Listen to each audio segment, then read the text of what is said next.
tindahan ng mga isda namin dito guys sa may kanto. Ayan, dami. Meron pa doon sa kabila. Ayan, may gulay. Ito na yan sa kanto guys. Ayan, 7-Eleven. Tagalan laman. Andyan yung banda yung school. Ayan yung aking ito yung aking pamalengke or ito yung pang-exercise ko na bike. Ito yung bike na pinakauna kong bike guys.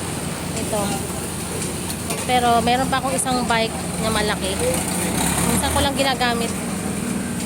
Kasi mas meron kasi itong basket. Kaya komportable ako masyado dito. Tagal na nito guys. Ito aking bike. Bike ko. Kaya. Huwag mong tanggalin yung laman. Wala ka ng daing. Tagalan. Nilinis pa yung aking daing. Sabi ma'am, Tapos tagalan na daw yata. laman.